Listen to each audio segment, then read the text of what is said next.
آج دجالی فتنے کے بارے میں کچھ باتیں آپ کے گوش گزار کروں گا۔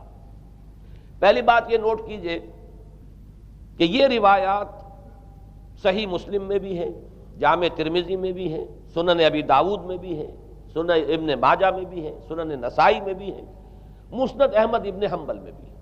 یعنی یوں سمجھیے کہ صرف بخاری کو چھوڑ کر باقی صحاح ستہ کی تمام کتابوں میں اور بڑے جلیل القدر صحابہ سے یہ روایات ہیں۔ حضرت عبداللہ ابن عباس رضی اللہ تعالی عنہما حبر الامہ، حضرت عبداللہ ابن عمر رضی اللہ تعالی عنہما، حضرت ابو سعید خدری رضی اللہ تعالی عنہ، اور حضرت ابو الدرداء رضی اللہ تعالی عنہ۔ ان صحابہ سے ان کتب حدیث میں جو روایات مروی ہیں وہ یہ ہے کہ جو شخص دجالی فتنے سے محفوظ رہنا چاہے وہ سورہ کہف کی ابتدائی اور آخری آیات کی تلاوت کرے۔ بعض روایات میں تو صراحت ہے ابتدائی اور آخری، بعض میں مطلقاً فرمایا گیا کہ 10 آیات سورہ کہف کی انسان کو دجال کے فتنے سے محفوظ رکھ سکتی ہے۔ اس اعتبار سے جو تعلق ہے ان آیات کا دجالی فتنے کے ساتھ وہ گویا کہ احادیث صحیحہ سے ثابت ہے۔ نمبر 2 بات جو اب میں عرض کرنا چاہتا ہوں وہ یہ ہے کہ احادیث نبویہ ہی سے دجالی فتنے کے بارے میں جو باتیں ہمیں معلوم ہوتی ہیں وہ کیا ہے، دجال کے کیا اوصاف ہوں گے، کیا خصائص ہوں گے، دجالی فتنے کے کیا مظاہر ہوں گے، کیا آثار ہوں گے، کیا اثرات ہوں گے۔ اس کی وضاحت میں پہلے تو ایک بات نوٹ کر لیجئے، ایک ہے دجالی فتنہ، ایک ہے ایک شخص معین المسیح الدجال، ان دونوں میں فرق ہے۔ معلوم ایسا ہوتا ہے کہ ایک تو شخص ہوگا جس کا ظہور ہوگا، وہ شخص معین ہوگا، اور اگر احادیث کا تتبع کیا جائے تو معلوم ہوتا ہے کہ وہ یہود کا کوئی بہت بڑا لیڈر ہوگا، اور آخری زمانے میں قریب قیامت کا جو زمانہ ہے، قرب قیامت کا، اس میں جو بڑی عظیم جنگیں ہونے والی ہیں ان میں جب یہودیوں اور مسلمانوں کا مقابلہ ہوگا اور بہت کریٹیکل سٹیج پر وہ مقابلہ پہنچا ہوا ہوگا، اس وقت حضرت مسیح علیہ السلام کا نزول ہوگا اور وہ دجال اکبر کو یا المسیح الدجال جسے کہا گیا ہے اس کو وہ قتل کریں گے۔ تو المسیح الدجال یہ تو ایک شخص معین ہے، البتہ دجالی فتنہ صرف ایک شخص معین کے ساتھ نہیں متعلق، بلکہ اس کے لیے جو احادیث آئی ہیں ان کا جب ہم تتبع کرتے ہیں، ان سب کو جب جمع کرتے ہیں تو معلوم ہوتا ہے کہ وہ ایک خاص کیفیت ہے، ایک خاص دور میں کچھ ایسی کیفیات پیدا ہو جائیں گی کہ جن کو دجالی فتنے سے تعبیر کیا گیا ہے۔ وہ کیفیات کیا ہیں، میں کچھ احادیث کے حوالے سے وہ میں نوٹ کر کے لایا ہوں، آج آپ کے سامنے رکھ رہا ہوں۔ پہلی بات یہ معلوم ہوتی ہے کہ اس دور میں، اس دجالی فتنے میں، انسان کو جو قواعد طبعیہ ہیں، جو قدرت کی طاقتیں ہیں، کائناتی قوتیں ہیں، ان پر غیر معمولی غلبہ، اقتدار، اختیار حاصل ہو جائے گا، اور وہ دجال متصرف ہوگا ان تمام قواعد طبعیہ پر، بالکل ایسے انداز میں جیسے کبھی انبیاء کرام علیہ السلام کو اللہ تعالیٰ معجزے عطا فرماتا ہے۔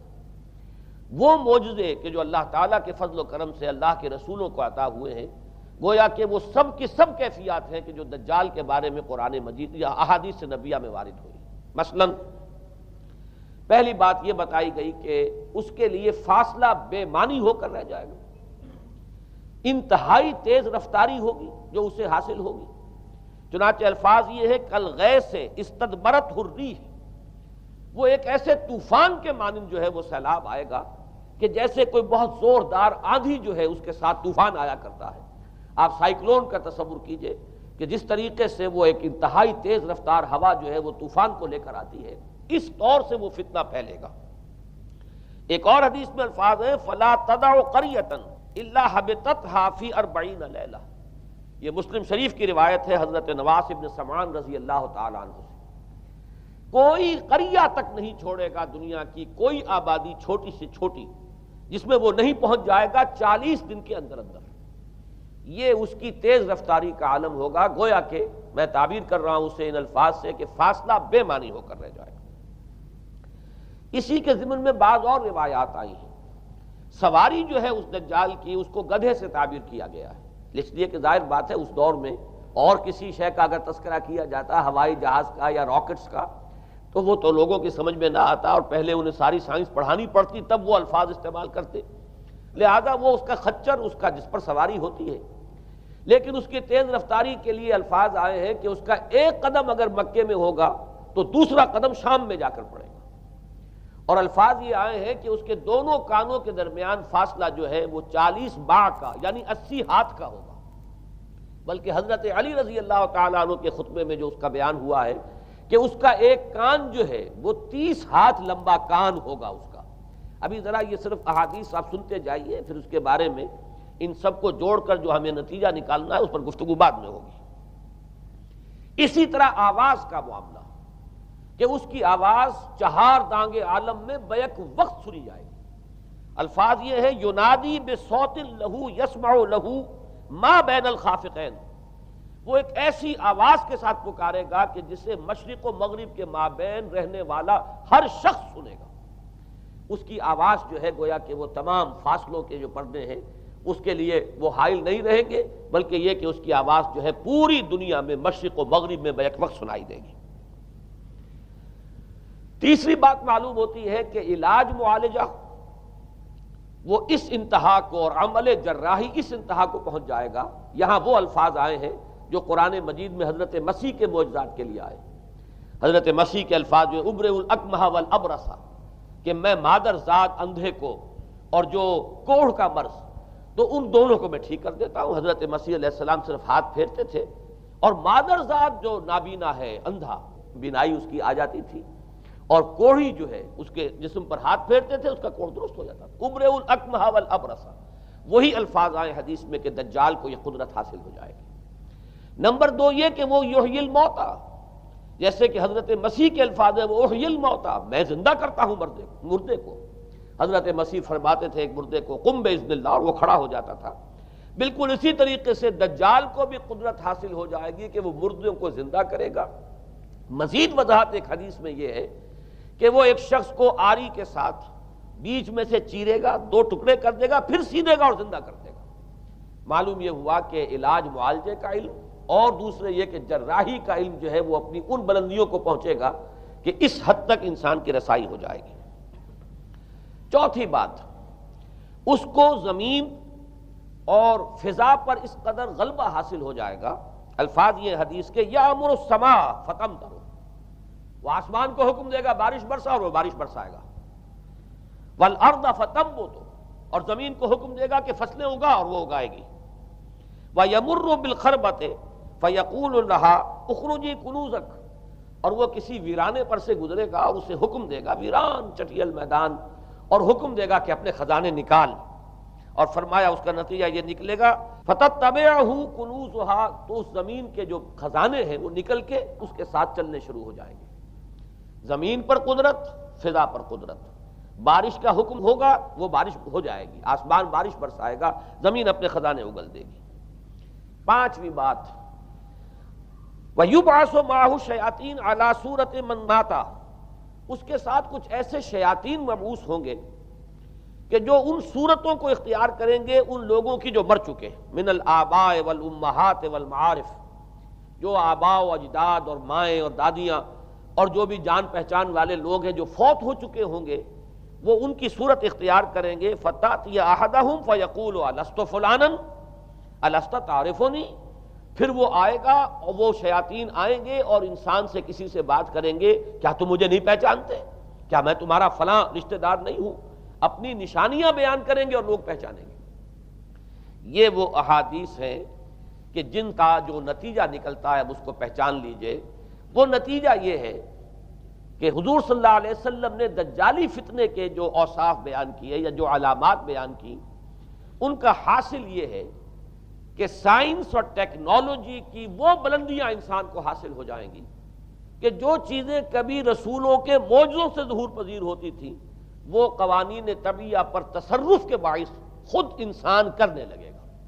یہ ہے در حقیقت حاصل۔ چنانچہ آج آپ دیکھیے وہ جو اس کا گدھا ہے وہ ہمارے آج کل کے ہوائی جہاز ہے، اور آپ کو معلوم ہے کہ یہ رڈار جو ہیں ان کے ہوائی جہازوں کے، یہ بالکل اینڈز پر ہوتے ہیں ان کے بازوؤں پر، اور یہی ان کے کان ہیں، انہی سے انہیں وہ معلومات حاصل ہوتی ہیں۔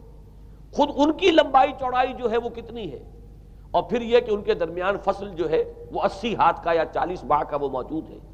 اور جہاز کی ایک اڑان اب تو کہیں بات پہنچ گئی کہ آپ کو معلوم ہے کہ پوری دنیا کے گرد بھی ایک جہاز جو ہے وہ چکر لگا لیتا ہے چند گھنٹوں کے اندر، لیکن یہ ہے کہ عام جو رفتار ہے اس میں بھی ایک پڑاؤ سے دوسرے پڑاؤ تک، ایک جگہ سے جس کو ہاپ کرنا کہتے ہیں، یہ بھی کم سے کم 500-700 میل کا عام طور پر سفر جو ہے وہ جہاز طے کر رہا ہے۔ اسی طریقے سے ہماری جو سائنس کی، خاص طور پر جو طبی سائنس ہے، اب اس میں جس طریقے سے کہ زندہ رکھا جاتا ہے انسانوں کو، اور وہ ویجیٹیبل چاہے کہا گیا ہے ان کو ہیومن ویجیٹیبلز، لیکن یہ کہ دل کی دھڑکن بھی چلائے جا رہے ہیں، خوراک بھی پہنچا رہے ہیں، آدمی جو ہے وہ زندہ سال ہر سال تک زندہ پڑا رہتا ہے۔ اور یہ کہ سرجری بعض جانوروں پر تو یہ بات ہو چکی ہے کہ کاٹے گئے ہیں اور پھر ان کو سی دیا گیا ہے، جوڑ دیا گیا ہے۔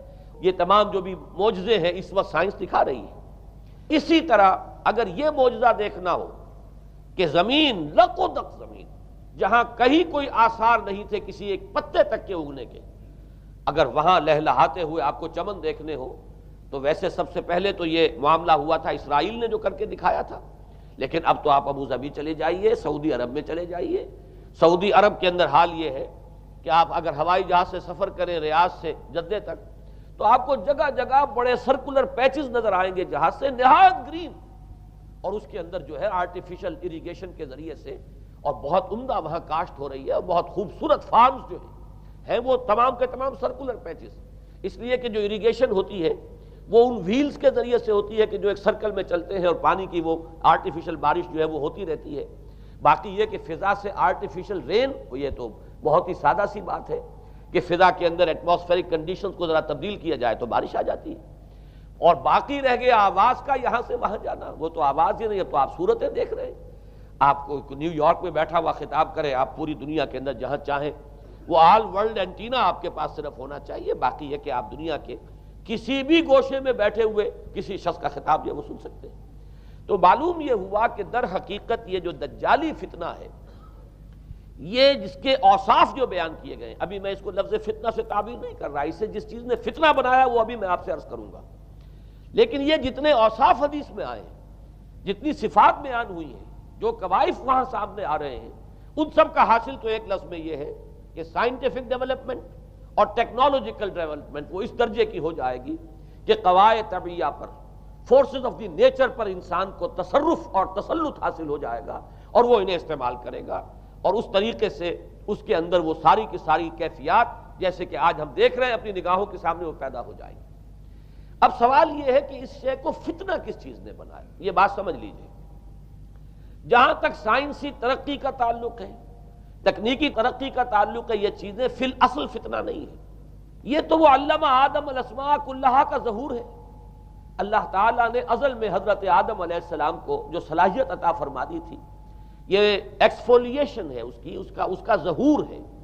جیسے کہ آم کی گٹھلی میں آم کا درخت ہے، لیکن ظاہر بات ہے کہ اس کو درخت بننے میں وقت لگتا ہے، پہلے وہ 2 پتے نکلتے ہیں، پھر وہ بڑھتا ہے معاملہ، کئی سال میں جا کر وہ درخت جو ہے وہ جوان ہوگا اور وہ پھل دے گا۔ اسی طریقے سے یوں سمجھئے کہ بالقوہ وہ علم حضرت آدم علیہ السلام کو دے دیا گیا، یعنی وہ صلاحیتیں ودیت کر دی گئیں، وہ فیکلٹیز، سمع اور بصر اور فؤاد، دیکھو سنو نتیجہ نکالو اور آگے بڑھو۔ آپ نے چیز دیکھی، ایک سنی، نتیجہ نکالا، اس کو نوٹ کیا، آگے بڑھے، پھر کوئی چیز دیکھی، پھر کوئی سنی، اپنے سابق جو نتیجہ آپ نے نکال کر محفوظ کیا تھا اپنی میموری میں، اس کے ساتھ اس کو ٹیلی کیا، کوئی اور نتیجہ نکل آیا اور آگے بڑھے۔ تو یہ تو سٹیپ بائی سٹیپ، قدم با قدم انسانی علم آگے بڑھ رہا ہے۔ یہ ہرگز فتنہ نہ ہوتا، میرے الفاظ پر توجہ کیجئے، اگر اس کے ساتھ متوازن طور پر ایمان اور روحانیت کا ارتقا بھی ہوتا رہتا، اگر اس کے ساتھ اللہ کی معرفت، اللہ کی محبت، آخرت کا ایمان، منزل انسان کی جو ہے وہ آخرت ہے، دنیا نہیں ہے، اگر یہ چیزیں ساتھ کے ساتھ ہوتی تو یہ ہرگز فتنہ نہیں۔ فتنہ در حقیقت اسے جس نے بنایا ہے وہ یہ ہے کہ کچھ ایسے اسباب ہوئے ہیں، اور وہ اسباب آج مجھے بیان کرنے کہ در حقیقت موجودہ عیسائیت اس کا سب سے بڑا سبب ہے۔ اس کے نتیجے میں ایک بہت بڑا گیپ ہے، اپالنگ گیپ ہے، بڑا مہیب خلا ہے، بڑی وسیع خلیج ہے جو حائل ہو چکی ہے کہ ایمان اور روحانیت ختم ہوتے چلے گئے، اور یہ ٹیکنیکل اور سائنٹیفک ڈیولپمنٹ بڑھتی چلی گئی۔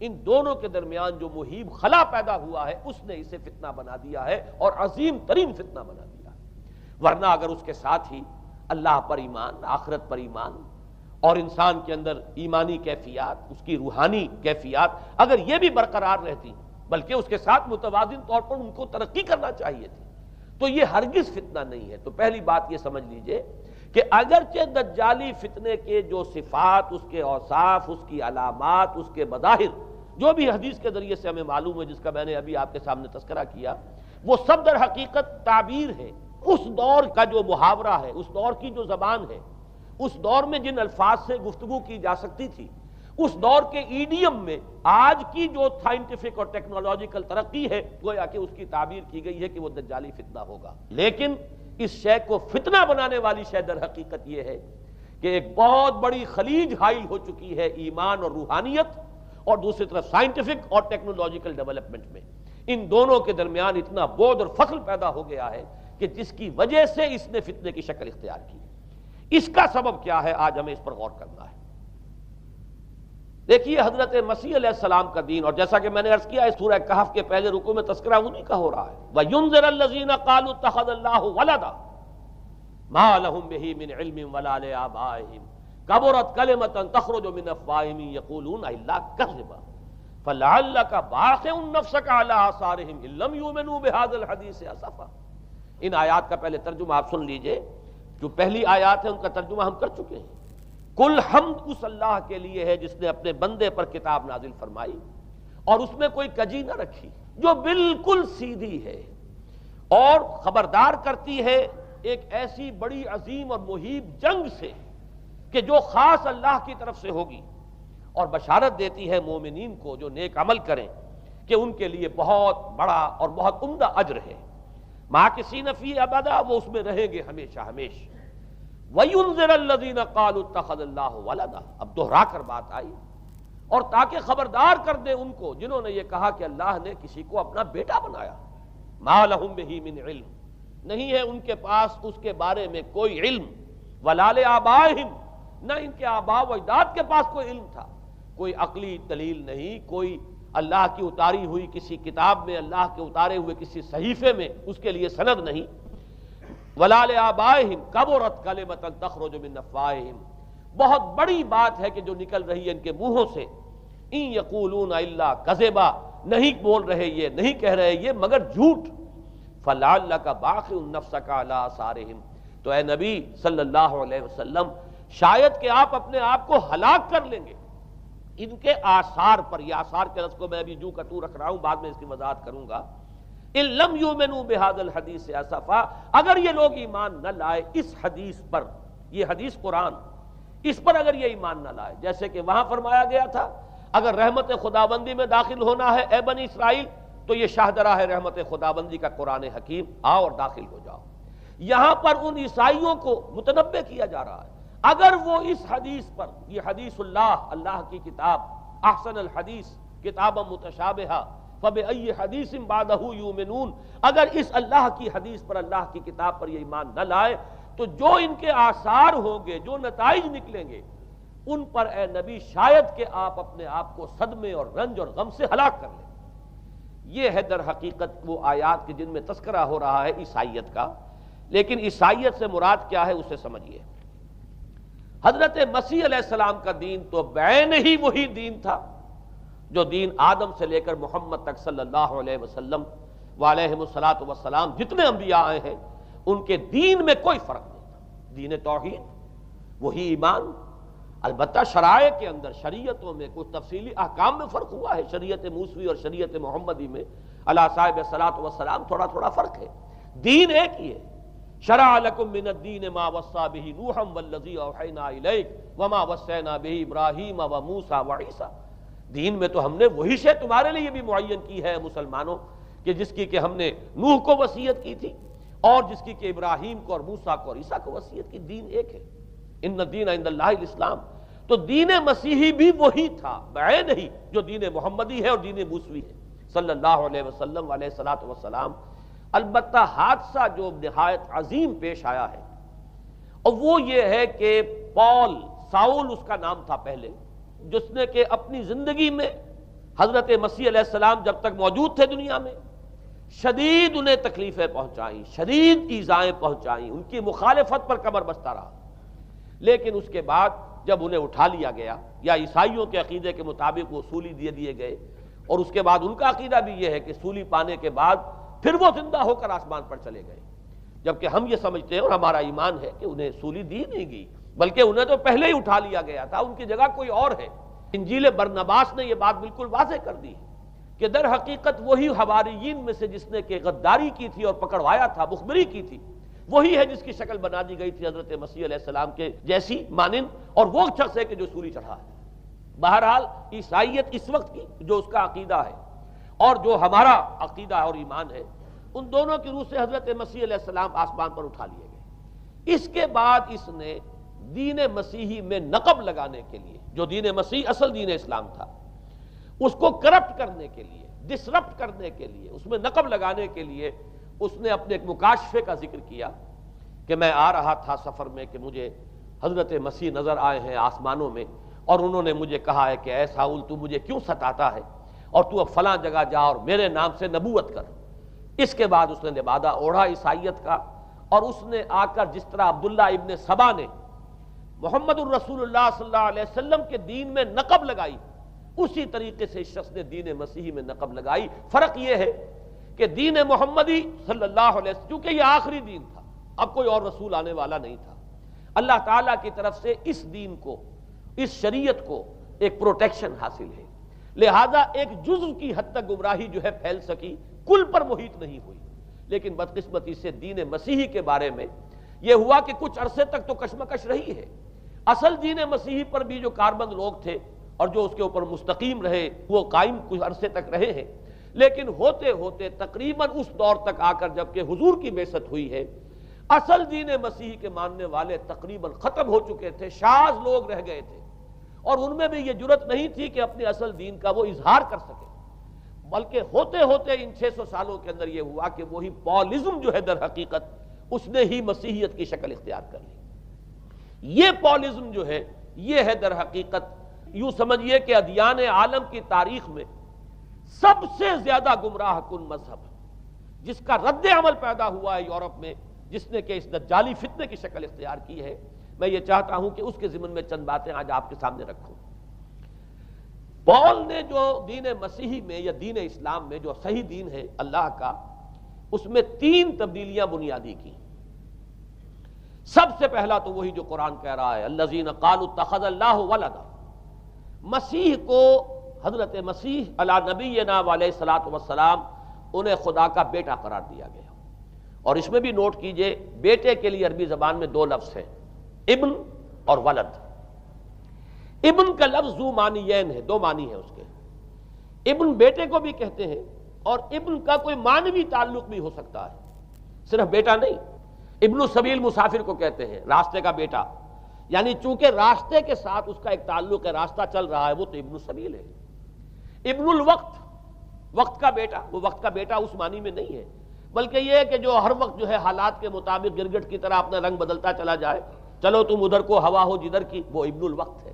تو ابن الوقت اسی طریقے سے جو میں نے دوسری مثال دی ہے، ان کو اگر آپ سامنے رکھیں گے تو معلوم یہ ہوا کہ ابن کے تو دونوں معنی ہو سکتے ہیں، لیکن ولد یہ بالکل مخصوص ہے اولاد کے معنی میں۔ ولد یہ تو گویا کہ صلبی اولاد، اور عیسائیت وہ ہے مذہب کہ جس نے کہ بدترین شرک کی صورت اختیار کی ہے، اور ان کے ہاں عقیدے میں یہ الفاظ ہیں کہ مسیح اللہ کا، خدا کا صلبی بیٹا ہے، تاکہ کوئی شک نہ رہ جائے کہ کوئی اور نسبت ہے جسے ابن سے تعبیر کیا گیا، کوئی اور تعلق ہے جس کے لیے یہ لفظ اختیار کیا گیا، صلبی کا لفظ استعمال کیا گیا ہے کہ یہ خدا کا صلبی بیٹا ہے۔ اور یوں سمجھیے اب اس کا جو نتیجہ نکلا کہ بیٹا اگر کسی کا ہے تو ظاہر بات ہے کہ وہ ہم جنس ہے، ہم نوع ہے اپنے باپ کا۔ انسان کا بیٹا انسان ہوگا، سید زادہ جو ہے سید کا بیٹا سید ہوگا، مغل کا بیٹا مغل ہوگا، گھوڑے کا بیٹا گھوڑا ہوگا، گدھے کا بیٹا گدھا ہوگا۔ معلوم یہ ہوا کہ بعین ہی جو کچھ باپ ہوتا ہے وہی بیٹا ہوتا ہے۔ لہذا اس لفظ نے در حقیقت شرک کی بدترین صورت اختیار کی کہ بالکل اللہ کے برابر، اللہ کا ہم نوع، گویا کہ بدترین شرک جو ہے شرک فی الذات ہے، اور شرک فی الذات کی بدترین صورت یہ ہے کہ جو عیسائیت میں آئی ہے کہ حضرت مسیح علیہ السلام کو اللہ کا صلبی بیٹا قرار دیا گیا۔ اب اس کے نتیجے میں چونکہ ظاہر بات ہے کہ آخر بائبل بھی موجود تھی، اس بائبل کو ایک دم کیسے ختم کر دیتا سینٹ پال کہیں یا بہرحال میں تو لفظ سینٹ اس کے ساتھ استعمال نہیں کرنا چاہتا، لیکن چونکہ ہمیں یہ ہدایت ہے قرآن مجید کی بھی کہ جو باطل معبود بنا لیے جاتے ہیں انہیں بھی ہم کوئی ان کے لیے توہین والے الفاظ استعمال نہ کریں، لہذا میں یہ لفظ استعمال کر رہا ہوں، ورنہ جی تو چاہتا ہے کہ کوئی اور لفظ اس کے لیے استعمال کیا جائے، لیکن جو بھی اس وقت دنیا میں اس کا معروف نام ہے پال، سینٹ پال، تو اس نے چونکہ ظاہر بات ہے کہ پوری بائبل کو کیسے ختم کر دیتا، ایک دم تورات کو کیسے ختم کر دیتا، تورات تو آج تک چلی آ رہی ہے بائبل کے ساتھ ملی ہوئی، the old testament the new testament, یہ دونوں مل کر بائبل بنتی ہے، لہذا اب گورکھ دھندا بنانا پڑا انہیں، وہ تسلیس والا گورکھ دھندا، 3 میں 1 1 میں 3، توحید بھی ہے تسلیس بھی ہے، 3 میں 1 1 میں 3، اور یہ وہ شے ہے کہ جس نے عقیدے کا تعلق عقل سے منقطع کر دیا، اس سے سمجھ میں آنے والی بات ہی نہیں،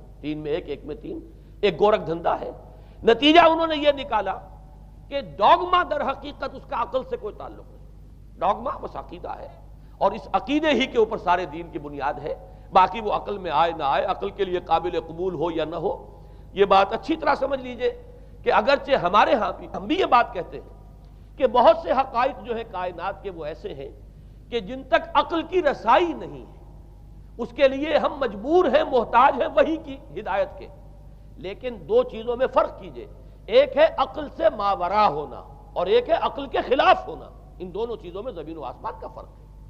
ایک وہ حقائق ہے کہ جو عقل از خود ان تک رسائی حاصل نہیں کر سکتی، لیکن جب وہ سامنے آتے ہیں تو عقل تسلیم کرتی ہے کہ ہاں یہ بات سمجھ میں آتی ہے۔ ایک وہ چیزیں ہیں کہ جن کو عقل تسلیم نہیں کرتی، تو ایک ہے مخالف عقل، ایک ہے ورائے عقل، ان دونوں میں زمین و آسمان کا فرق ہے۔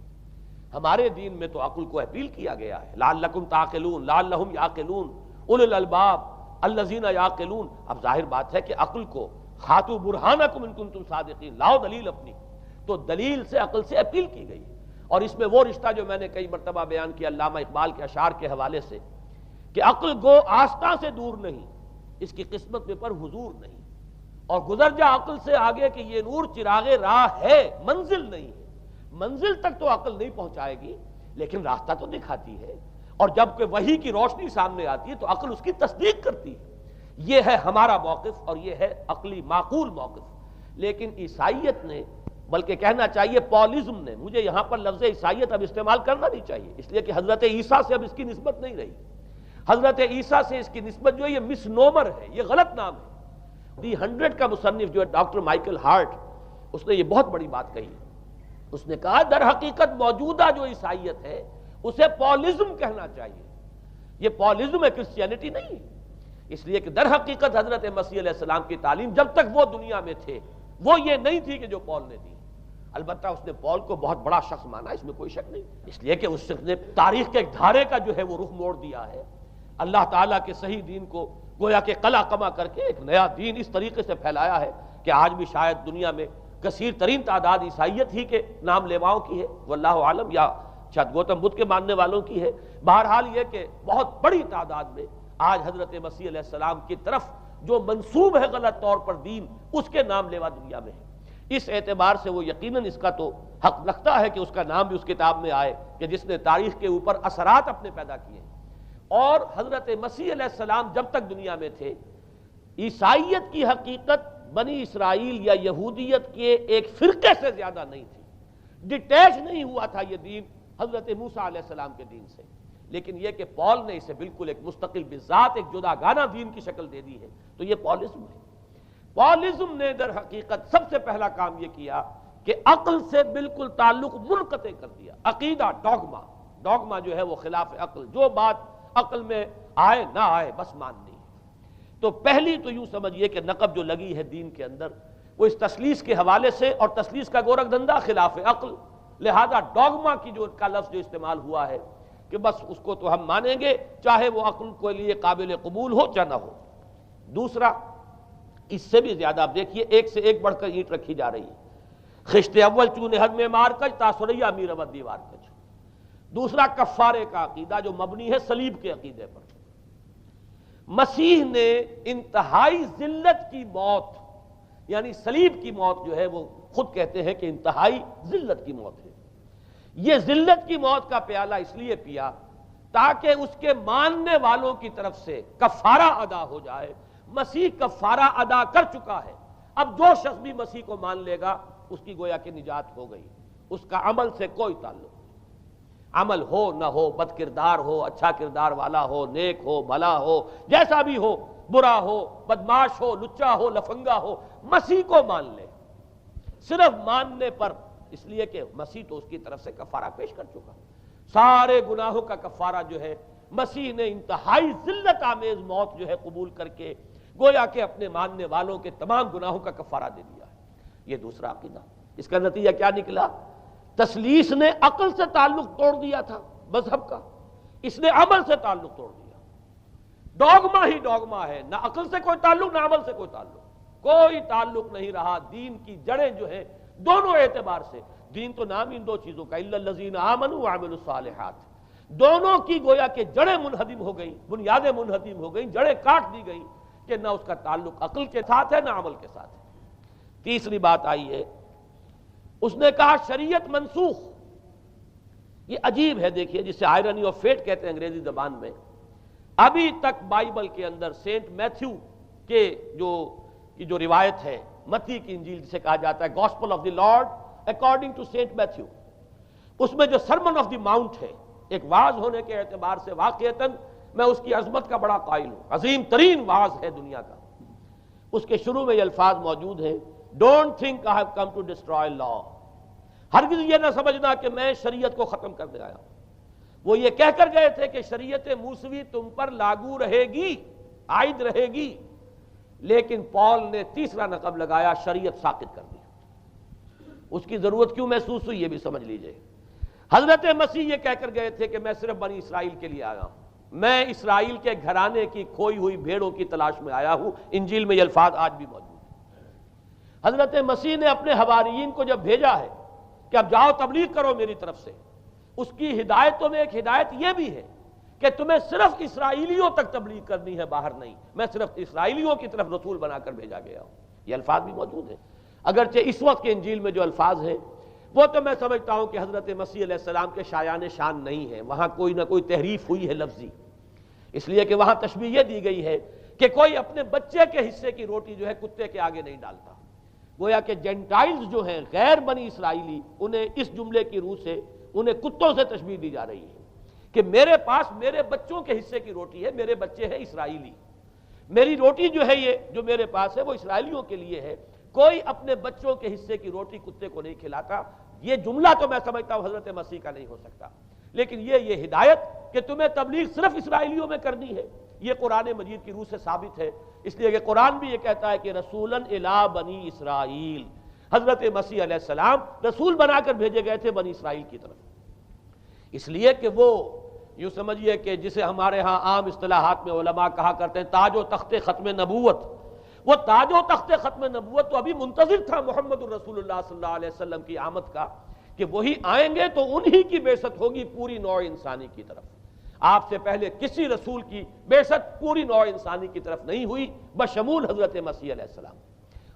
ہر جو ہے رسول جو آیا ہے آپ سے پہلے اپنی اپنی قوموں کی طرف آیا ہے، لیکن اس پال نے کیا کیا؟ پہلے تو یہ اصول توڑا، ہم اس دین مسیحی کی یا جو پالزم ہے اس کی اب تبلیغ کریں گے غیر اسرائیلیوں میں بھی۔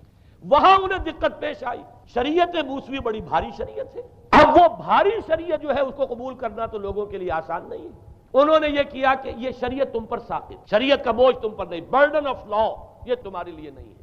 اور میں یہاں مثال دے دینا چاہتا ہوں، بین ہی تاریخ نے اپنے آپ کو دہرایا ہے۔ عبداللہ ابن سبا نے جو فتنہ شروع کیا تھا ہمارے ہاں، ہماری تاریخ میں جو اس کے اثرات پھر پیدا ہوئے ہیں، ان میں سے ایک جو ہے وہ شکل وہ اسماعیلیت والی ہے، کہ اسماعیلیت نے بھی بین ہی یہی شکل اختیار کی ہے۔ ہندوستان میں آ کر جب اسماعیلی داعیوں نے جب تبلیغ کی ہے تو شریعت ساقط کر دی۔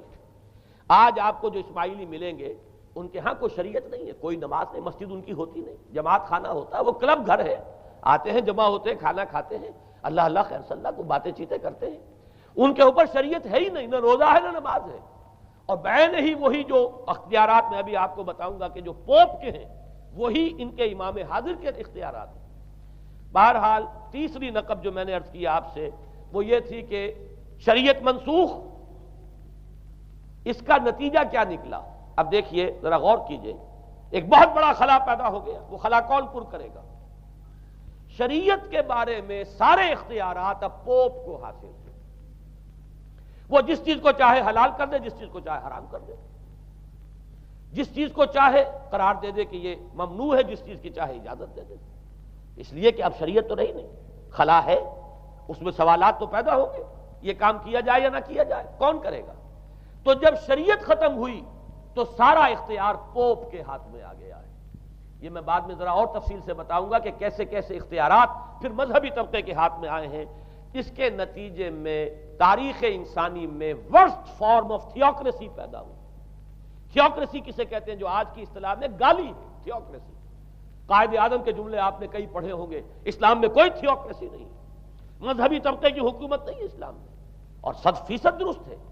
تھیوکریسی کہتے ہیں ایک مذہبی حلقے کی، مذہبی طبقے کی حکومت، اس کے ہاتھ میں اختیارات آ جائے، اور قرآن مجید میں اسی وجہ سے ان کے اوپر الزام لگایا گیا اتخذوا احبارهم ورهبانهم اربابا من دون اللہ، انہوں نے اپنے علماء اور صوفیوں کو اللہ کے سوا اپنے معبود بنا لیا۔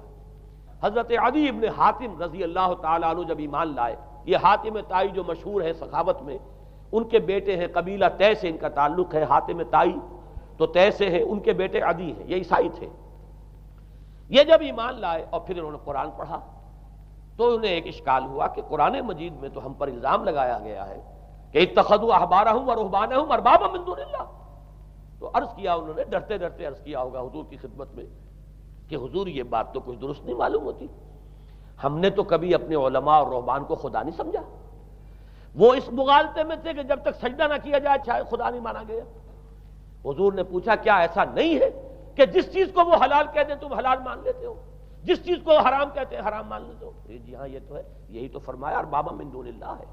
تحلیل و تحریم کا اختیار صرف اللہ کے ہاتھ میں، یا اللہ کے نمائندے کی حیثیت سے اس کے رسول کے پاس ہے جس کو وحی آتی ہے، اس کے بعد کسی کو اختیار نہیں ہے۔ اجتہاد کر سکتا ہے لیکن اجتہاد کے لیے دلیل دینی ہوگی، نص سے، کتاب اللہ سے کوئی دلیل لاؤ، سنت رسول اللہ سے کوئی دلیل لاؤ، استنباط کرو، عقل سے بات کرو، لیکن یہ ہے کہ تحلیل و تحریم یہ خدائی اختیار ہے، اللہ کے ہاتھ میں اس کا اختیار ہے، اور اللہ کے نمائندے کی حیثیت سے زیادہ یہ اللہ کے رسولوں کے ہاتھ میں اختیار آتا ہے، اس کے علاوہ کسی کے لیے نہیں، کسی اور کے لیے یہ مان لیا گیا تبھی تو ان کو خدا بنا لیا گیا۔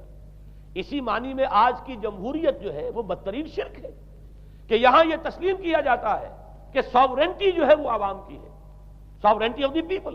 کیا معنی ہے؟ کہ عوام کے نمائندے جو چاہیں قانون بنا دیں، جس چیز کو چاہیں حلال ٹھہرائیں، جس چیز کو چاہیں حرام ٹھہرائیں، ان کے پاس حلت و حرمت کے جو پورے اختیارات ہیں ان کے پاس آ گئے۔ یہی تو خدائی مقام ہے، خدا کا مقام دے دیا گیا، اس سے بڑا شرک کیا ہوگا؟ در حقیقت حاکمیت غیر اللہ اس دور کا سب سے بڑا شرک ہے۔ تو وہاں یہ حق جو ہے دے دیا گیا علماء کے ایک طبقے کو، پوپ کو، تو گویا کہ تاریخ انسانی کی بدترین تھیوکریسی، بدترین مذہبی استبدادی حکومت قائم ہوئی ہے یورپ میں۔ اس کے حوالے سے میں کچھ تاریخی حوالے بھی اب آپ کے سامنے رکھ دوں۔ دیکھیے جب تک پال نے یہ کام شروع کیا ہے تو تقریباً 3 صدیوں تک تو یہ صرف ایک مذہبی تبلیغ کا کام ہوا ہے۔ انہوں نے کوششیں کی، محنتیں کی، پیغام پہنچایا، اور جیسا کہ میں عرض کر چکا ہوں اس وقت تک گڈمٹ تھے، پال کے ماننے والے بھی تھے اور حضرت مسیح کے جو اصل صحابہ تھے جو ان کے حواریین تھے ان کے ماننے والے بھی تھے، لہذا کشمکش ان کے اندر بھی چل رہی تھی۔ لیکن ظاہر بات ہے کہ حضرت مسیح کے اصل حواریین وہ تو اول تو یہ کہ اپنی گفتگو رکھ رہے تھے محدود بنی اسرائیل تک، نمبر 2 یہ کہ انہوں نے تو شریعت کو ساقط نہیں مانا۔ جنگل کی آگ کی طرح جو مسیحیت پھیلی ہے وہ پالزم والی مسیحیت ہے، اس لیے کہ اس میں تو کوئی شریعت کا کوئی بوجھ نہیں، کوئی حلال نہیں، کوئی حرام نہیں، کوئی نماز نہیں، کوئی روزہ نہیں، لہذا یہ تیزی کے ساتھ پھیلی ہے۔ اور 300 برس تک تو ایک کشمکش جو ہے جاری رہی، انہوں نے تبلیغیں کی، مصائب جھیلے، کشمکش اندر بھی چلی باہر بھی چلی۔ لیکن اس کے بعد قیصر روم کانسٹنٹائن، قسطنطین جسے کہتے ہیں، جس کا یہ قسطنطنیہ ہے، کانسٹنٹائن، اس نے یہ محسوس کیا بالکل اکبر کی طرح، جیسے اکبر نے محسوس کیا تھا کہ میری مملکت کے اندر یہ مذہبی تصادم جو ہے یہ سب سے بڑی یوں سمجھیے کہ انسٹیبلٹی کا سبب ہے، لہذا ان تمام مذہبوں کو ایک ہاون دستے میں ڈال کے کوٹ پیس کر ایک بناؤ. وہ جو دین اکبری یا دین الہی جو اس نے کیا تھا اس سیاسی مصلحت کی وجہ سے کہ یہ ہندو مسلم تصادم اور دوسرے مذاہب کا ٹکراؤ جو ہے وہ ہندوستان کو ایک سیاسی وحدت اور ایک اپنی سیاسی عظمت کی طرف پیش قدمی کرنے کا جو راستہ ہے اختیار کرنے سے روکتا ہے. لہذا یہ کام کیا جائے. یہی قسطنطین نے کیا. اس نے جب دیکھا بڑی کشمکش چل رہی ہے اس نے خود عیسائیت اختیار کر. عیسائیت کون سی اختیار کی؟ پالیزم والی. ظاہر بات ہے اس کے لیے بھی اصل عیسائیت اختیار کرنا جو ہے مشکل تھا. پالیزم والی. اور اس کے بعد یہ اب اسٹیٹ کی جو مشینری تھی، جو طاقت تھا، جو دباؤ تھا، اس کے حوالے سے اب یہ مسیحیت جو ہے پورے رومن امپائر کے اندر اب یہ بڑی تیزی کے ساتھ جس کو کہنا چاہیے اس کا ایک نظام قائم ہوا اور جو مذہبی طبقہ تھا اس کا اقتدار مستحکم ہو گیا. اس کے باوجود 200 برس اور گزرے. یونان چونکہ بہت بڑا مرکز تھا علم کا، فلسفے کا، سائنس کا، حکمت کا. آپ کو معلوم ہے یہ تمام ارسطو ہو، افلاطون ہو، یہ سب یونان کے ہیں. ارشمیدس ہو، یہ تمام کے تمام جو بھی ہے تو سائنس اور فلسفہ دونوں اس کا گہوارہ یونان تھا. یونانی حکما اعتراض کرتے تھے. لہذا سن 529 اس کو نوٹ کر لیجئے. جسٹینین ایک قیصر تھا اب قسطنطین کے 200 برس بعد. اس نے اپنی پوری مملکت میں فلسفہ اور سائنس کی تعلیم حرام قرار دے. کوئی نہ فلسفہ پڑھ سکے گا نہ سائنس. جو فلسفہ پڑھے گا اس کو مرتد قرار دے دیا جائے گا اور زندہ آگ میں جلا دیا جائے گا. انکوزیشن کورٹس قائم ہوئی. وہ صرف مذہبی عدالتیں اس لیے قائم ہوتی تھی کہ جس کے بارے میں معلوم ہو جائے کہ یہ فلسفہ پڑھتا ہے یا یہ سائنس پڑھتا ہے. اس لیے کہ فلسفہ اور سائنس دونوں جڑ کاٹتے ہیں اس ڈوگما کی. وہ ڈوگما جو پالیزم والا ڈوگما ہے اس کی جڑ کھودنے والی ہیں دونوں چیزیں. اور چونکہ وہ دونوں عقل کو اپیل کرتی ہیں، یہ ڈوگما عقل کے متضاد ہے. لہذا مذہب کا تحفظ اسی طرح ہو سکتا ہے کہ اب ان دونوں کو بالکل ممنوع قرار دے دیا جائے. یوں سمجھیے کہ تقریباً 1000 برس تک یورپ میں، چونکہ سب سے بڑی امپائر یہی تھی، یورپ میں فلسفہ اور حکمت اور یہ سائنس کی تعلیم ممنوع رہی. یہ ہے در حقیقت سب سے پہلا کام جو جسٹینین نے کیا 529 میں. اس کے بعد آگے چل کر پوپ کا جو اقتدار ہے وہ اتنا زبردست بنا ہے. پوپ کو اختیار حاصل ہو گیا جس چیز کو چاہے وہ قانون کا درجہ دے دے. اس لیے کہ شریعت تو ہے نہیں، خلا پوپ کون کرے گا؟ پوپ کو کرے گا. پوپ کو اختیار حاصل ہو گیا وہ جس کے گناہ چاہے معاف کر دے. اب دیکھیے اگرچہ ویسے تو گناہ پہلے ہی معاف ہو گئے کہ جس نے مسیح کو مان لیا گناہ تو معاف ہو گئے اگلے پچھلے سب، لیکن یہ کہ پھر بھی ایک خلش رہ جاتی ہے انسان کے دل میں. چونکہ ایک اخلاقی حص انسان کے اندر اللہ نے پیدا کی ہوئی ہے. جب کوئی شخص کرتا ہے، کوئی بدکاری کرتا ہے، کوئی چوری کرتا ہے، ڈاکہ ڈالتا ہے، تو وہ جو ایک کانشنس ہے وہ جو پرک کرتا ہے اس کو بھی ختم کرنے کے لیے اگر پوپ یا کارڈینل یا اس کے کسی نمائندے کے سامنے جا کر اعتراف گناہ کر لو اور کچھ اس کی مٹھی گرم کرو، کچھ ہدیہ پیش کرو، تو توبہ نامہ، معافی نامہ تمہیں دے دیا جائے گا. اور وہ جو چیز ہے وہ تمہارے لیے سند ہے کہ کوئی تم سے باز پرس تمہارے گناہ کی نہیں ہو سکے. پھر ان کی قیمتیں تھیں، ان کے لیے بڑی بڑی جو ہے ہدیے مقرر کیے گئے تھے. تیسری چیز بائبل کا اول تو یہ کہ مفہوم جو ہے وہ کوئی سند نہیں ہے، اس لیے کہ بائبل ہانٹ کر رہی تھی نا. اولڈ ٹیسٹمنٹ بھی ہے، یہ حضرت مسیح کی یہ 4 انجیلیں بھی ہیں، یہ تعلیم کچھ اور ہے. لہذا بائبل جو ہے وہ سند نہیں ہے. سند پوپ کا جو ہے فرمان وہ سند ہے. بائبل کی شرح کرنے کی، بائبل کی طرف سے کوئی دلیل لانے کی کسی کو کوئی حق حاصل نہیں. یہ جبر تھا، یہ تشدد تھا یورپ میں. یہ وہ دور تھا جب کہ اسلام پھیل رہا تھا. میں نے اس لیے آپ سے کہا تھا، نوٹ کرایا آپ کو، 529 میں جسٹینین کا یہ فرمان ہے. 571 میں حضور کی ولادت ہو رہی ہے، وہی صدی ہے. اور 630 کے آس پاس، بلکہ 629 کے آس پاس سلطنت روما کے ساتھ مسلمانوں کا ٹکراؤ شروع ہوا ہے. تو یہ تاریخی ان کو ریلیشن جو ہے ذہن میں رکھیے. جس وقت مسلمان آئے اور 200-300 برس جو ان کے عروج کے ہیں، اس وقت آپ کو معلوم ہے کہ تقریباً 6 صدیاں ہو چکی تھی کہ یورپ بالکل جس کو کہا جاتا ہے ڈارک ایجز، انتہائی تاریکی، مذہبی جبر اور استبداد، اس کے سوا کچھ نہیں. اور وہ ملاؤں کی حکومت جسے آپ کہیں گے، جسے آج کل کی اصطلاح میں کہا جائے گا، وہ جس کو چاہے جو چاہے سزا دے دے. پوپ کو اختیار حاصل ہے.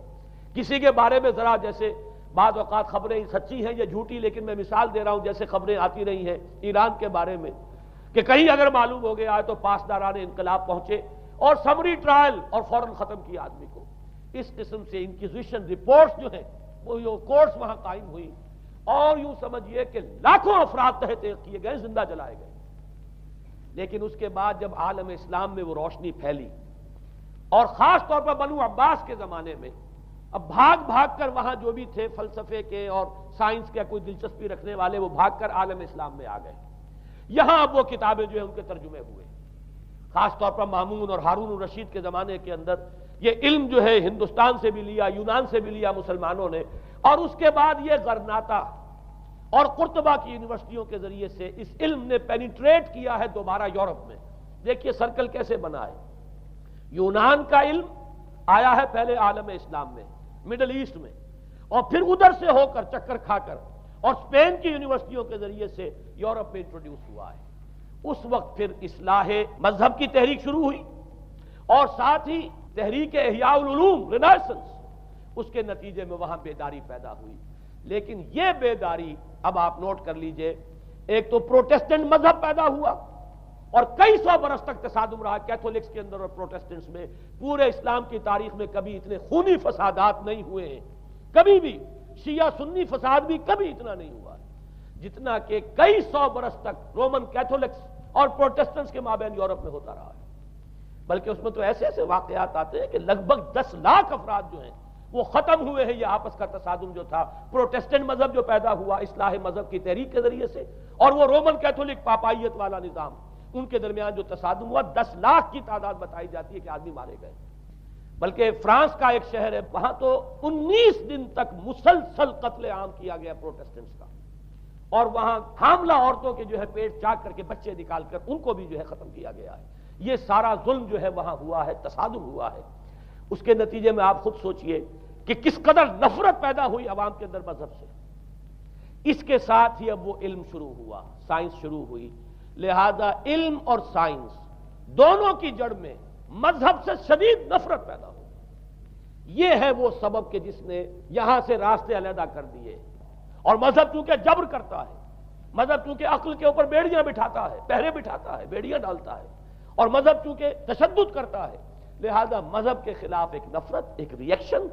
یہ ہے اس ساری سائنسی ارتقاء اور سائنٹیفک اور ٹیکنالوجیکل جو ڈیولپمنٹ ہوئی ہے، اس کی جڑ میں مذہب سے نفرت جو ہے اس کے بیج بو دیے گئے. اور یہ 200-250-300 سال میں اب یہ جو تناور درخت بن کر آیا ہے کہ ایک طرف سائنس کی ترقی، ٹیکنالوجی کی ترقی آسمان کو چھو رہی ہے. آج انسان چاند کے اوپر تو انسان کے قدم جو ہے پہنچ چکے ہیں، اور آپ کا ایک راکٹ جو ہے وہ پورے تمام سیارے جو ہیں ہمارے سولر سسٹم کے ہیں ان سب کا چکر لگا کر، اور وہ اس سے باہر چلا گیا ہے، خلا کے اندر کہاں گیا کچھ پتا نہیں. لیکن یہ کہ تقریباً یوں سمجھیے کہ سن 77 کا چلا ہوا وہ، اور 12 برس تک اس نے سفر طے کیا ہے، اور کم سے کم سولر سسٹم کا جو ہے اس نے پورا جو ہے احاطہ کیا ہے. اور جو میں نے آپ کو وہ احادیث سنائی، ان کے حوالے سے بات کیا سمجھ میں آئی کہ یہ سائنٹیفک، ساری کی ساری سائنٹیفک ڈیولپمنٹ، یہ ٹیکنالوجیکل ڈیولپمنٹ، لیکن چونکہ اس کے ساتھ مذہب کا انکار ہے، خدا پر ایمان نہیں ہے، آخرت کا یقین نہیں ہے، روح کا گویا کہ انکار، روحانیت تو بہت دور کی بات ہے، روح کا بھی انکار. نتیجہ یہ ہے کہ ان دونوں چیزوں کے مابین وہ گیپ، جسے میں نے کہا تھا ایپالنگ گیپ، ایک بہت بڑا گیپ ہے جو پیدا ہو چکا ہے. اب میں حدیث آپ کو سنا رہا ہوں. بخاری شریف میں جو روایت ہے، حضور نے فرمایا کہ دجال کے ماتھے پر لکھا ہوا ہوگا کافارا، کفر.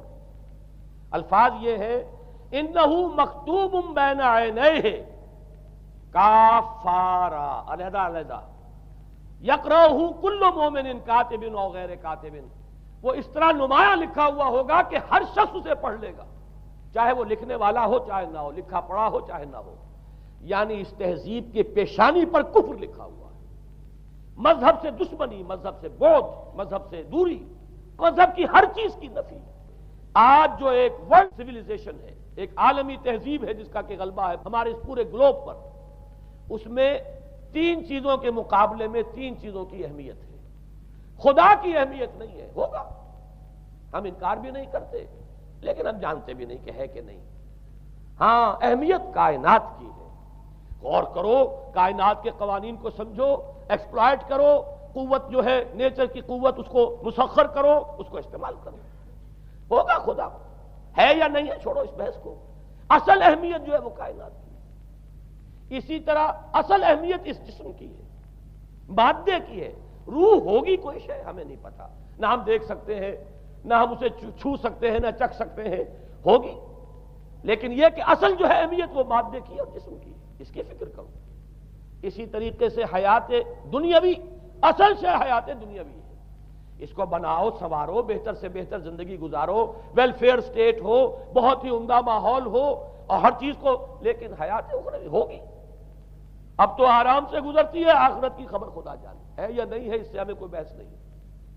تین چیزوں کے مقابلے میں تین چیزوں کی اہمیت، یا یوں کہیے کہ تین چیزوں کے مقابلے میں مقابل کی تین چیزوں کو بالکل غیر اہم، اس کی طرف کوئی توجہ ہی نہیں، توجہ کا ارتکاز کائنات پر ہے، ذات باری تعالیٰ پر نہیں۔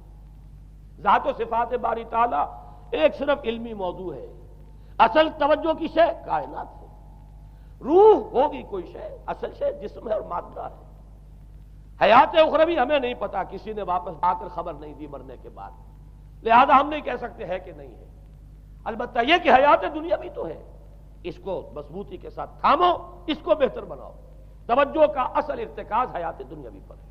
یہ ہے وہ گلوبل سویلائزیشن جو در حقیقت یورپ سے ابری، اور یورپ سے ابری ہے، اس کی بنیاد میں مذہب کی دشمنی موجود تھی، جو رد عمل تھا در حقیقت اس پاپائیت کے نظام کا جو پولزم کے ذریعے سے دنیا میں قائم ہوا، یہ وجہ ہے۔ اور آج انسان جہاں کھڑا ہے، غور کیجئے، انتہائی ہولناک جنگ جو ہے وہ اس کے سر پر ایک خطرے کے طور پر مسلط ہے۔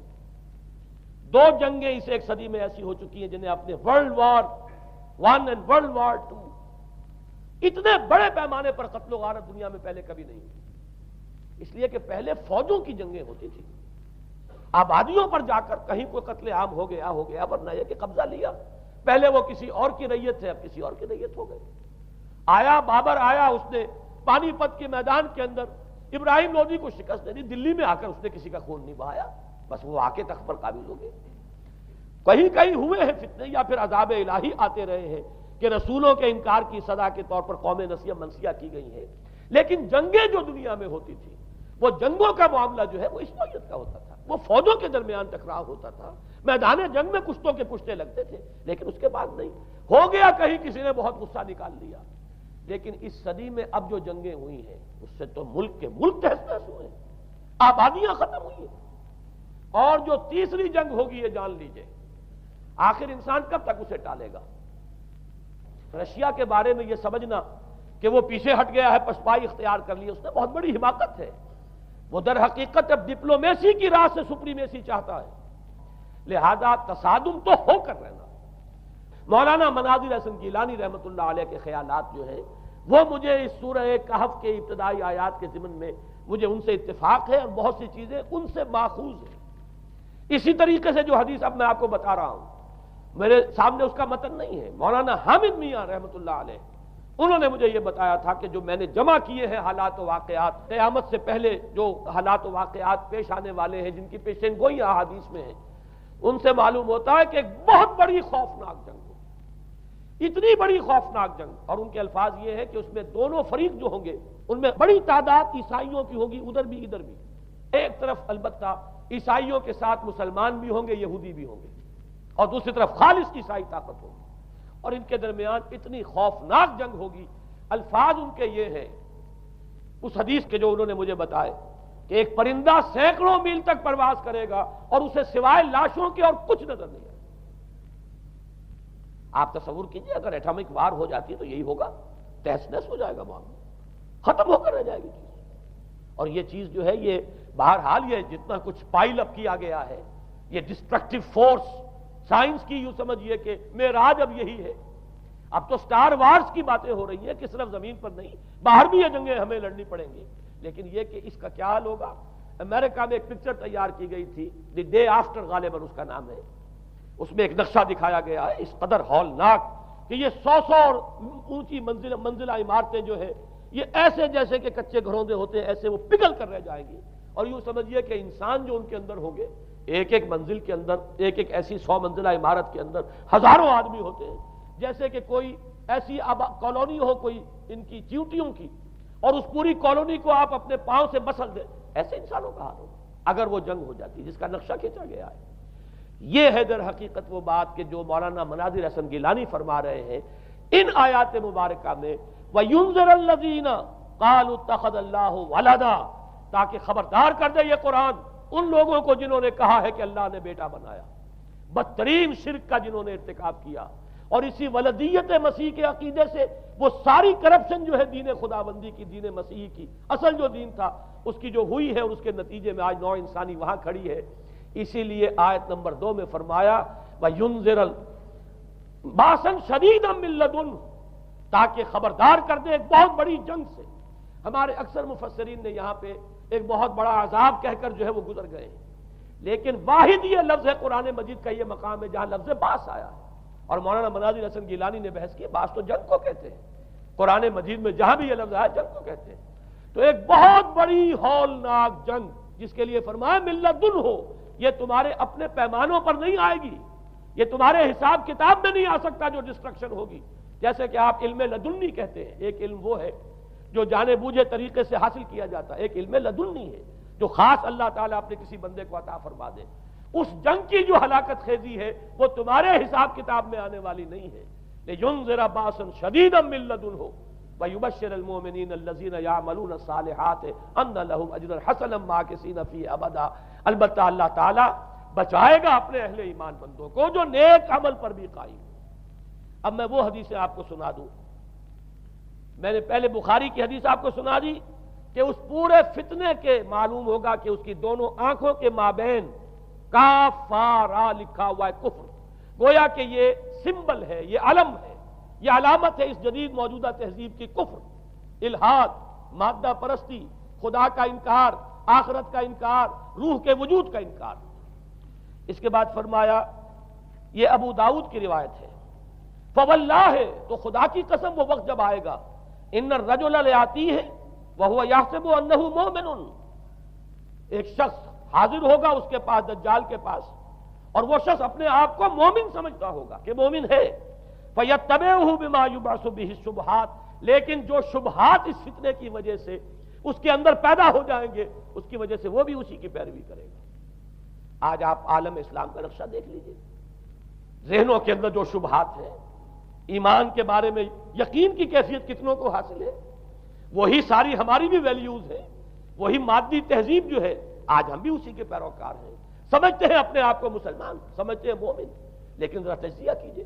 اسی کو میں نے اپنے اس کتابچے میں اسلام کی نشرت ثانیہ میں تفصیل سے واضح کیا ہے کہ در حقیقت رگ و پے میں سرایت کر گئی ہے یہ تہذیب، بظاہر جو ہے نظر آتا ہے جیسے روئے ارضی پر، زمین کے اوپر تو آپ کو کہیں اونچائی نظر آ جائے گی، کہیں نیچائی نظر آ جائے گی، کہیں پانی ہے، کہیں خشکی ہے، ذرا اوپر چلے جائیں تو ہوا ہے، ہوا کا غلاف پورے کرۂ ارضی کو اپنے اندر لیے ہوئے۔ یہی حال ہے ہر ملک میں آپ چلے جائیں، نیچے کے لوگوں میں کچھ مذہب نظر آ جائے گا تھوڑا بہت۔ ہندوستان میں بھی اگر کوئی مندروں میں جاتا تو گھٹیا آدمی جاتے ہیں، بیچارے نیچ لوگ جاتے ہیں، بڑا لوگ آدمی کوئی نہیں جاتا۔ ہمارے ہاں بھی جا کے ہوتے ہیں مساجد میں سفارا تو غریب، پردہ رکھتے ہیں اگر کوئی تمہارا تو غریب۔ شہروں میں ایک کاروباری طبقہ ضرور ایسا ہے جو نماز روزے کے ساتھ اس کا ایک شوق ہے، لیکن آپ جا کے دیکھ لیجئے دیہات کے اندر کیا حال ہے۔ تو معلوم یہ ہوا کہ نیچے تو شاید کچھ نہ کچھ فرق ہے، یہ مسلمان ملک ہے، یہ ہندو ملک ہے، یہ فلاں ملک ہے، یہ بدھ مت کا ملک ہے، لیکن اوپر چلے جائیں یعنی ہر ملک کے اوپر جو ایلیٹ ہے، جو اعلیٰ تعلیم یافتہ، جو آپ کی ملٹری اور سول بیوروکریسی ہے ٹاپ کی، وہ تو ایک ہی رنگ میں رگے ہوئے، ان کا لباس وہی، ان کا رہن سہن وہی، ان کا تمدن وہی، نام کا فرق اگر نہ ہو تو پتہ نہیں چلے گا یہ مسلمان ہے کہ ہندو ہے کہ سکھ ہے، پر پتہ چلے گا وی پی سنگھ نام ہے تو پتہ چلے گا کہ ہندو ہے، لیکن یہ کہ باقی اس کی وضاحت، اس کا لباس، اس کا اٹھنا بیٹھنا، آپ کے ہاں یہ تو کچھ عوامی دور میں آ کے کرتا شلوار جو ہے وہ آئی ہے، لیکن وہ بھی اندرون ملک ہوتی ہے، باہر جا کر ہمارے اپنے ان لوگوں کے جو لباس ہوتے ہیں، آپ کو دیکھیے کہاں فرق معلوم ہو جائے گا کہ کون مسلمان ہے اور کون ہندو اور کون پارسی ہے اور کون عیسائی۔ تو معلوم یہ ہوا کہ اوپر ایک ہی گلوبل سیویلائزیشن ہے جس کا دور دورہ ہے، اور اس سیویلائزیشن کے ماتھے پر لکھا ہوا ہے کافارا، اس میں وہ ایمان نہیں ہے، اس میں الحاد ہے، مادہ پرستی ہے، کفر ہے۔ اس میں آخری حدیث جو میں آپ کو سنا رہا ہوں، حضور نے فرمایا آخر من یخرج الیہ النساء، اس فتنے کی طرف پیش قدمی کرنے والا آخری طبقہ ہوگا عورتوں کا۔ وہ جب اس تہذیب کی طرف لپکیں گے، یہ طبقہ جب آگے بڑھے گا، یہ جو ہمارے ہاں بھی جلوس نکلتے ہیں، شریعت کا مذاق اڑانے والے جلوس، اسلامی احکام کی نفی کرنے والے جلوس نکلتے ہیں، اور ان کے جس طریقے سے ڈسپلے ہوتا ہے اخبارات کے اندر، جتنا ان کے لیے اعزاز ہے، جتنی ان کے لیے یہاں پر تکریم ہے ہمارے معاشرے کے اندر، اس کو پیش نظر رکھیے۔ آخر من یخرج الیہ النساء حتی ان الرجل لیرجع الی امہ و ابنتہ و اختہ و عمتہ فیوثقھا رباطا، یہاں تک کہ ایک بندہ مومن کا حال یہ ہو جائے گا کہ وہ دوڑے گا اور کوشش کرے گا اپنی ماں کو، بیٹی کو، بہن کو، پھپھی کو باندھ کر رکھے کہ وہ نکل نہ جائے۔ یہ حال ہو جائے گا کسی شخص کا۔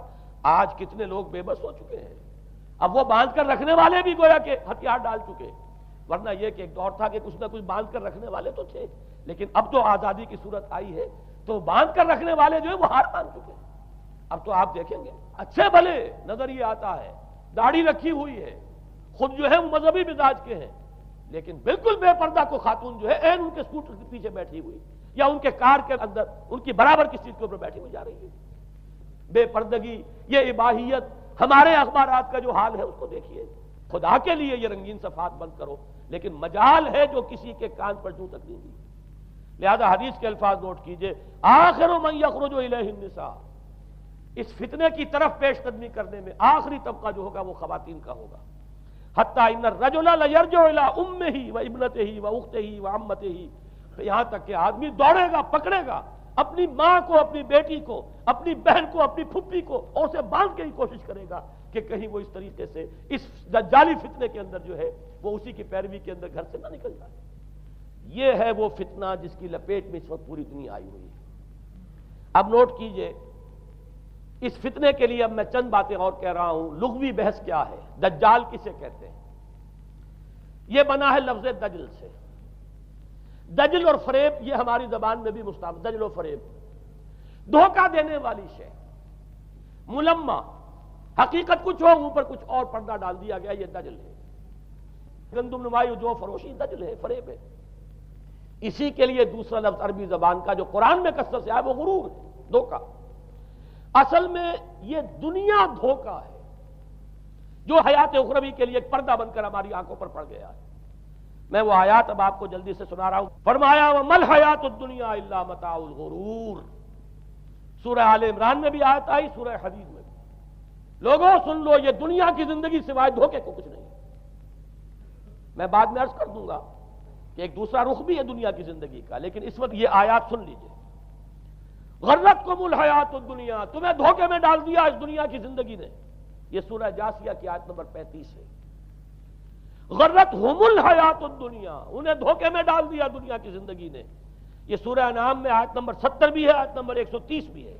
تیسری مرتبہ سورہ اعراف میں آیت نمبر 51 ہے، اور 2 مرتبہ سورہ لقمان اور سورہ فاطر میں آیا فلا یغرنکم الحیات الدنیا ولا یغرنکم باللہ الغرور۔ دیکھو لوگوں، کہیں تمہیں دنیا کی زندگی دھوکے میں نہ ڈال دے۔ یہ دنیا کی زندگی جو ہے دھوکہ بن کر ایک فریب کا پردہ ہمارے آنکھوں پر ڈالتی ہے کہ یہ ہمارا مطلوب مقصود، اسی کے لیے بھاگ دوڑ، اسی کو بنانا سنوارنا۔ وہ جو میں عرض کر چکا ہوں، 3 چیزوں کے مقابلے میں 3 چیزوں کی اہمیت۔ حیات دنیاوی جب مطلوب بن جائے، حیات دنیاوی جب انسان کی اصل محبوب بن جائے، تو گویا کہ حیات اخروی اب نگاہوں سے اوجھل ہو گئی، آنکھ اوجھل پہاڑ اوجھل۔ یہی ہے اصل دجل، یہی ہے اصل فریب۔ آیات اور سنیے، سورہ اعلی، بل تؤثرون الحیات الدنیا والآخرۃ خیر وابقیٰ۔ لوگوں، تمہاری گمراہی کی اصل جڑ بنیاد کیا ہے؟ تم دنیا کی زندگی کو ترجیح دیتے ہو، جبکہ آخرت بہتر بھی ہے اور باقی رہنے والی بھی ہے۔ کلا بل تحبون العاجلہ وتذرون الآخرہ۔ کوئی نہیں، تمہارا اصل مرض یہ ہے کہ تم اس عاجلہ سے جو موجود ہے، سامنے ہے، نقد ہے، اس سے محبت کرتے ہو، اور آخرت کو تم نے تج دیا ہے، چھوڑ دیا ہے۔ یہ سورہ قیامہ اور اس سے اگلی سورت جو ہے وہ آپ کے علم میں ہے، سورۃ الدہر۔ اس میں فرمایا گیا ان ہؤلاء یحبون العاجلۃ ویذرون وراءہم یوما ثقیلا۔ ان لوگوں کا اصل مرض یہ ہے، یہ اس عاجلہ کو پسند کرتے ہیں، اس سے محبت کرتے ہیں، اور پیچھے وہ جو بھاری دن آنے والا ہے اس کا خیال انہوں نے دل سے نکال دیا. یہ ہے در حقیقت اصل فساد، اصل فتنہ، اصل گمراہی. 100 خرابیوں کی جڑ ایک خرابی. اب اسی کا ایک نتیجہ نکلتا ہے، یہ دنیا جتنی حسین بنتی چلی جائے گی اتنا ہی فتنہ شدید سے شدید تر ہوتا چلا جائے گا. یہاں جتنی آسائشیں ہوں گی اتنا ہی آپ پر غفلت کا پردہ طاری ہو جائے گا. اور آپ کو معلوم ہے کہ اس پوری سائنٹیفک جو بھی ڈیولپمنٹ ہے اس کا حاصل کیا ہے؟ یورپ میں جائیے واقعتاً دنیا بڑی حسین بن چکی ہے. امریکہ میں جائیے واقعتاً بہت حسین دنیا ہے. ابو ظبی میں جائیے بڑی حسین نظر آئے گی دنیا. کارنیشز جس طریقے کے آباد ہیں. یہ دنیا کا حسن جتنا بڑھے گا اتنا ہی یہ آنکھوں پر اور بھاری پردہ ڈال دے گی، آخرت سے آپ کو غافل کر دے گی. یہی دجل ہے، یہی فریب ہے، یہی فتنہ دجالی ہے. یہی وجہ ہے. دیکھیے یہ جو آیات آج میں بیان کر رہا تھا اس میں آخر میں فرمایا انا جعلنا ما علی الارض زینۃ اللہ لنبلوہم ایہم احسن عملا. ہم نے اس زمین کے اوپر جو کچھ ہے اسے اس کا بناؤ سنگھار بنا دیا ہے، زینت بنا دیا ہے، تاکہ ہم جانچیں، پرکھیں، امتحان لیں کون ہے اچھے عمل کرنے والا. یعنی رخ روشن کے آگے شمع رکھ کر وہ یہ کہتے ہیں ادھر جاتا ہے دیکھیں یا ادھر پروانہ آتا ہے. اللہ تعالیٰ نے اسی امتحان میں ہمیں ڈالا ہے. اس دنیا کی یہ زینت ہے، زیبائش ہے، آرائش ہے، چمک دمک ہے، یہاں کی رونقیں ہیں. ان کو دیکھ کر آدمی ہل جاتا ہے، انہی کے پیچھے پڑ جاتا ہے. حلال سے حرام سے، جائز سے ناجائز سے، صحیح سے غلط سے، جس طرح بھی ہو یہ رونقیں میں بھی زیادہ سے زیادہ اپنے گھر میں لے آؤں، میں بھی اپنے ہاں وہ آسائشیں فراہم کر لوں، میں بھی یہ تمام چیزیں جو ہے جمع کر لوں. اسی کے لیے انسان اپنا نہ صرف یہ کہ پوری زندگی کا اثاثہ اسی میں انویسٹ کر بیٹھتا ہے بلکہ دیانت، شرافت، ان سب کو بھی داؤ پر لگا دیتا. انا جعلنا ما علی الارض زینۃ اللہ لنبلوہم ایہم احسن عملا. ہم نے زمین کے اوپر جو کچھ ہے اسے اس کا زیور بنا دیا ہے، سنگھار، تاکہ ہم ذرا آزمائیں ان کو کہ آیا یہاں کے ہی اسی حسن کے اندر، اسی رعنائی کے اندر گم ہو کر رہ جاتے ہیں، یا اس حسن ازلی وہ اللہ تعالیٰ کا جلال و جمال یہ اس کے طالب بنتے ہیں. یہ ہے در حقیقت امتحان. اسی کو جیسے کہ حدیث میں بھی آیا تھا، شروع کی آیات اور آخری آیات، آخری رکوع میں فرمایا قل هل ننبئکم بالاخسرین اعمالا. اے نبی ان سے کہیے کیا ہم تمہیں بتائیں اپنی زندگی کی جد و جہد میں، بھاگ دوڑ میں سب سے زیادہ خسارے میں کون رہے؟ الذین ضل سعیہم فی الحیاۃ الدنیا وہم یحسبون انہم یحسنون صنعا. وہ لوگ کہ جن کی بھاگ دوڑ، جن کی محنت، جن کی کوشش وہ دنیا کی زندگی ہی میں بھٹک کر رہ گئی، اور وہ اپنے کہیں یہ سمجھتے رہے کہ ہم بڑے کامیاب ہو رہے ہیں، بہت اچھے کام کر رہے ہیں، ہم نے اتنی ترقی کر لی، ہم نے یہ کچھ بنا لیا، میں نے یہ جائیداد بنا لی، میں نے یہ کچھ مقام حاصل کر لیا. لیکن مطلوب و مقصود دنیا. ضل سعیہم فی الحیاۃ الدنیا. انہوں نے دنیا کی زندگی ہی کے اندر اپنی ساری سعی و جہد کو بھٹکا کر رکھ دیا. میں اس کا جو دوسرا رخ بتانا چاہتا تھا وہ ایک حدیث کے حوالے سے ہے. اگر آخرت مطلوب و مقصود رہے تو یہ دنیا آخرت کی کھیتی بن جاتی ہے. حضور نے فرمایا دنیا مزرعۃ الآخرہ. اگر تمہارا مطلوب و مقصود آخرت ہے تو پھر یہ دنیا کے اندر یہ کھیتی ہے، بو گے یہاں تو وہاں کاٹو گے. نیک اعمال کرو، خدمت خلق کے لیے کوشاں ہو جاؤ، لوگوں کی ہدایت کے لیے اپنی توانائیاں جو ہے وقف کرو. خیرکم من تعلم القرآن وعلمہ. اس دنیا میں محنت کرو گے تو آخرت میں اجر و ثواب پاؤ گے. الدنیا مزرعۃ الآخرہ. اگر آخرت مطلوب و مقصود ہو تو دنیا بڑی قیمتی ہے، اس کا ایک ایک لمحہ بڑا قیمتی ہے. تو حیات دنیا بھی نہ صرف یہ کہ غیر حقیقی نہیں بلکہ بہت قدر و قیمت کی حامل. لیکن اگر پردہ پڑ گیا، آخرت نگاہوں سے اوجھل اور دنیا ہی مطلوب و مقصود، تو یہ دھوکے کی ٹٹی ہے. وَمَا الْحَيَاةُ الدُّنْيَا إِلَّا مَتَاعُ الْغُرُورِ. نہیں ہے دنیا کی زندگی مگر دھوکے کا سامان. غرتہم الحیات الدنیا، غرتکم الحیات الدنیا، لا تغرنکم الحیات الدنیا. دیکھنا یہ دنیا کی زندگی کہیں تمہیں دھوکے میں نہ ڈال دے. آخری بات عرض کر رہا ہوں، یہی وجہ ہے سورہ بنی اسرائیل میں بھی آخری لفظ جو پہلے رکوع میں وہ کیا تھا؟ وَأَنَّ الَّذِينَ لَا يُؤْمِنُونَ بِالْآخِرَةِ أَعْتَدْنَا لَهُمْ عَذَابًا أَلِيمًا.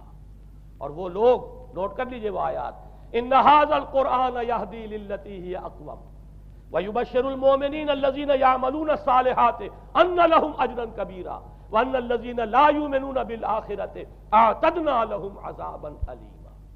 یہاں پر ایمان بالآخرہ جو ہے اس کو اہمیت دی گئی ہے، جو لوگ آخرت پر یقین نہیں رکھتے ان کے لیے ہم نے دردناک عذاب فراہم کیا۔ اور یہاں پر بھی جیسا کہ سامنے آ گیا، سورہ کہف جو ختم ہو رہی ہے جن مضامین پر، وہ بھی وہی آیات ہیں جن کے بارے میں حدیث میں آیا ہے کہ دجالی فتنے سے محفوظ کرنے میں ان کی بڑی تاثیر ہے۔